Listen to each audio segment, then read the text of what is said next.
So नमस्ते सबैजनालाई। अब आज चाहिँ हामी के गर्न आँट्या भन्दा नि हैन, हाम्रो काइनेटिक इनर्जी छ नि, काइनेटिक इनर्जी के छ त 1/2 mv² छ।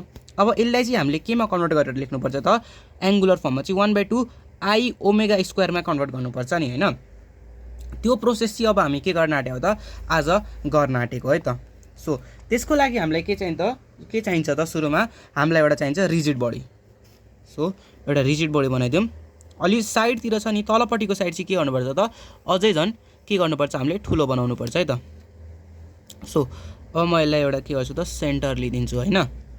अब यो के भयो त हाम्रो, म यहाँदेखि यहाँसम्मको लागि के भन्छु, m1 भन्छु, यसको मास m1 भन्छु, र यसको perpendicular distance from axis of रोटेसनलाई के भन्छु, r1 भन्छु। र यता पनि के गरौँ त, डटेड फर्ममा चाहिँ के गरौँ त, त्यही प्रोसेस गरौँ है त। यो भयो। अब यता पनि के गरौँ, m2 भनौँ, म यसलाई म r2 भन्छु। यसरी डट डट फर्ममा लेख्ने, यो के हुन्छ त, यसरी यो भयो हैन। अब यता rn हुन्छ, यता mn हुन्छ, यता के हुन्छ त, यसरी डट डट फर्ममा गर्ने, र यसलाई चाहिँ यसकै भित्र छिराउनु पर्छ है त। यो अलि मिस्टेक भयो मेरो, तर यसकै भित्र के गर्नुपर्छ त, यो छिर्नुपर्छ। सो अब ल्याङ्ग्वेज पनि लेखौँ है त। Let us consider a rigid body consisting of nth particles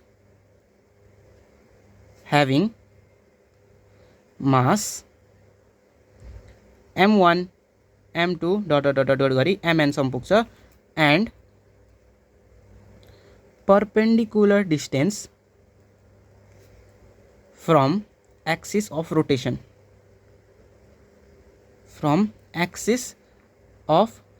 भनेको के हुन्छ त, r1 r2 डट डट गरी के हुन्छ त, rn सम्म पुग्छ है त। अब यसमा चाहिँ के हुन्छ भन्दा नि हैन, हाम्रो एङ्गुलर भेलोसिटी भनेको के हो त, ओमेगा हो।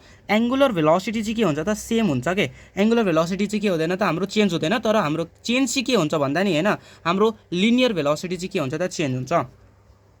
सो यसमा हामीले ल्याङ्ग्वेजमा के पनि लेख्नुपर्छ त, the angular velocity omega, angular velocity omega does not change, however the linear velocity v changes। ल यो के भयो त, हाम्रो ल्याङ्ग्वेज पार्ट भयो है त।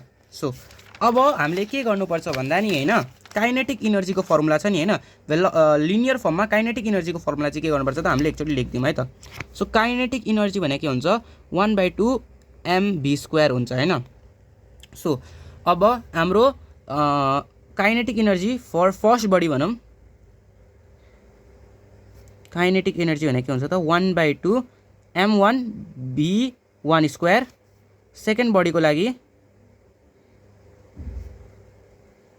1/2 m2 v2² हुन्छ, र nth बडीको लागि चाहिँ के हुन्छ त, हाम्रो काइनेटिक इनर्जी भनेको हुन्छ हाम्रो 1/2 mn vn² हुन्छ है त। So kinetic energy, total kinetic energy भनेको के भनेको त, 1/2 m1 v1² plus 1/2 m2 v2² plus dot dot गरी के सम्म पुग्छ त, 1/2 mn vn को स्क्वायर सम्म पुग्छ।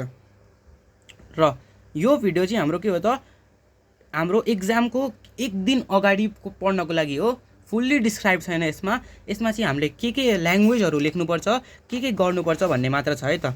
सो यदि हजुरहरूलाई हतार भइरहेछ र हजुरहरूलाई मार्क्स चाहिरहेको भने के गर्नुहोस् त, यो भिडियो हेर्नुहोस्। सो अब हामी के गरौँ त, यसमा 1/2 कमन लिउँ र m1। अब v1 को ठाउँमा के हुन्छ त, हाम्रो ओमेगा v इजिकल टु के हुन्छ त, हाम्रो ओमेगा r हुन्छ नि हैन। सो v1 को ठाउँमा के हुने भयो त, ओमेगा 1 r1 हुने भयो। सो ओमेगा 1 r1 को whole square plus 1/2 m2 into omega 2 r2 को स्क्वायर प्लस डट डट गरी के सम्म पुग्छ त, 1/2 into mn into omega n into rn को के हुन्छ त, होल स्क्वायर हुन्छ हैन। So 1/2 into m1 into omega 1² into r1² plus 1/2 into m2 into omega two square into r2 square plus 1/2 into mn into omega n square plus rn square भयो हैन। अब के गरौँ त हामी ओमेगालाई चाहिँ के गरौँ त कमन लिउँ। ओमेगाको चाहिँ के हुँदैन त सरी नम्बरिङ हुँदैन है त, ओमेगाको के हुँदैन त नम्बरिङ हुँदैन। सो यो के हुन्छ त 1/2 ओमेगा के ओमेगाको किन नम्बरिङ हुँदैन, ओमेगा के हुँदैन त हाम्रो चेन्ज हुँदैन हैन। सो 1/2 ओमेगा के भयो त हाम्रो कमन भयो, 1/2 ओमेगा कमन भयो अनि m1 r1 square plus m2 r2 square plus dot dot dot dot गरी केसम्म पुग्छ त mn rn स्क्वायरसम्म पुग्छ है त। सो 1/2 इन्टु ओमेगा इन्टु अब यो भनेको हो त समिसन mr स्क्वायर हो कि नै, समिसन mr स्क्वायर भनेको के हो त हाम्रो आई हो। So 1/2 into omega into I भनेको चाहिँ के हो त 1/2 into I into omega square हुन्छ है त। यो पनि 1/2 आई ओमेगा स्क्वायर भने के हुन्छ त हाम्रो यसरी गरेर के हुने भयो त आन्सर आउने भयो। सो काइनेटिक इनर्जी भनेको के हो त हाम्रो 1/2 mv स्क्वायर हो।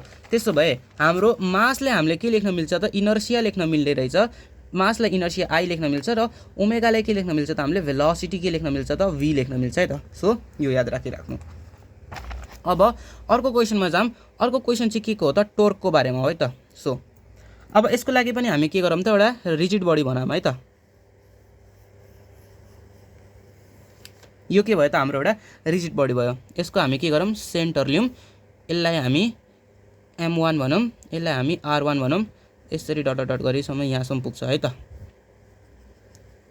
यसलाई हामी r2 भनौँ र म फेरि भनिरहेको छु यो चाहिँ के को लागि हो त हाम्रो एक्जामको लागि मात्र हो। एक्जामको एक दिन अगाडि पढ्ने र एक्जामको लागि चाहिने, एक्जामको लागि जस्तै अब हजुरहरूलाई कन्सेप्ट के बुझ्नु छैन, जस्ट हजुरहरूलाई बुझ्नु छ कि यो कसरी हुने रहेछ र कसरी गर्ने रहेछ भनेर मात्र हो है त यो भिडियो।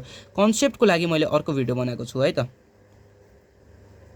सो यो यहाँसम्म पुग्छ हैन। यो भयो हाम्रो अघिकै जस्तै के हो त हाम्रो ऊ हुन्छ ल्याङ्ग्वेज हुन्छ, तर अघि के थियो त एङ्गुलर भेलोसिटी चाहिँ के थियो त हाम्रो एङ्गुलर भेलोसिटी चाहिँ के थियो त कन्स्ट्यान्ट थियो भने यसपालि चाहिँ के हुन्छ त angular velocity and angular acceleration, angular velocity and angular acceleration चाहिँ के हुन्छ त रिमेन्स कन्स्ट्यान्ट हैन। एङ्गुलर भेलोसिटी र एङ्गुलर एक्सेलरेसन चाहिँ रिमेन्स कन्स्ट्यान्ट, तर के हुन्छ त बट लिनियर एक्सेलरेसन चाहिँ के हुन्छ त चेन्ज भइरहेको छ। लिनियर एक्सेलरेसन चाहिँ के भइरहेछ त हाम्रो चेन्ज भइरहेको छ है त, रिमेन्स चेन्जिङ। सो त्यसो भए अब हाम्रो टोर्क भनेको के हो त टोर्कको फर्मुला f इन्टु r हो है त सुरुमा टोर्कको फर्मुला। अब फर फर्स्ट बडीको लागि के हुन्छ त हाम्रो टोर्कको फर्मुला टोर्क भनेको f1 इन्टु r1 हुन्छ। फर सेकेन्ड बडीको लागि f2 इन्टु r2 हुन्छ र थर्ड बडीको लागि के हुन्छ त हाम्रो f3 इन्टु r3 हुन्छ र nth बडीको लागि के हुन्छ त हाम्रो fn इन्टु के हुन्छ त rn हुन्छ। सो अब टोर्क भनेको के हुन्छ त हाम्रो f1 r1 plus f2 r2 plus dot dot dot गरी fn rn सम्म पुग्यो है त यो। अब f1 को ठाउँमा हामीले के लेख्न मिल्छ m1 into a1 into r1 लेख्न मिल्छ plus m2 into a2 into के लेख्न मिल्छ त r2 लेख्न मिल्छ प्लस डट डट गरी केसम्म लेख्न मिल्छ त mn इन्टु an इन्टु के लेख्न मिल्छ त rn लेख्न मिल्छ हैन। सो अब एक्सेलरेसन भनेको चाहिँ के हुन्छ त हाम्रो अल्फा r हुन्छ नि हैन।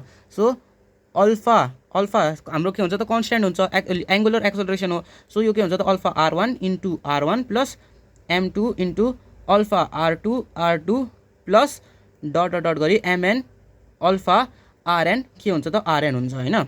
So m1 into alpha r1 square plus m2 into alpha r2 square plus mn into alpha rn square भयो है त। अब हामीले यहाँ के कमन लिन मिल्यो त अल्फा कमन लिन मिल्यो नि हैन। So m1 r1 square plus m2 r2 square plus dot dot गरी mn rn स्क्वायर हुन्छ। अनि अल्फा जस्ताको जस्तै हुने भयो, यो भने के हुने भयो त समिसन mr स्क्वायर हुने भयो हैन। समिसन mr स्क्वायर भने कति हुन्छ त आई हुन्छ। सो अल्फा के हुने भयो त आई हुने भयो। सो हाम्रो टोर्क भनेको चाहिँ के हुने भयो त अल्फा आई हुने भयो। टर्क भनेको के हुने भयो त हाम्रो अल्फा अल्फा आई हुने भयो है त। हाम्रो आन्सर चाहिँ के आउने भयो त अल्फा आई आउने भयो। सो यो के हो त एक्जामको लागि एउटा भिडियो बनाएको मैले एक्जामको लागि छिटछिटै पढ्नको लागि के हो त यो एउटा भिडियो हो। सो आजको भिडियोको लागि यति नै, अर्को भिडियोमा गरौँला।